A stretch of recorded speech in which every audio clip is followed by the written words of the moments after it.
So what you're saying is that your wife wouldn't let you go unless you finish your chores? That's right. That's right. She's come. The boss lady's here to check up on you now. I answer to her right now.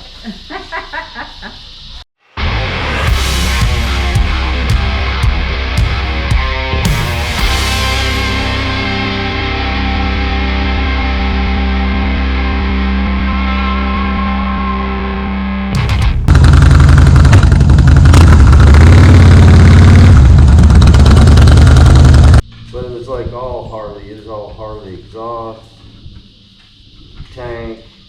Oh, come on, man. You look freaking this shit. I screwed this up more. Good. We were leaving at 11:30. There's always that one in the crowd. I won't put that on there, Ron. I won't put that on.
take that up and go get me skull and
I can't stand that woman. I think she's as fake can be. Look, I want to like everyone, but there's just some fucking people I don't like.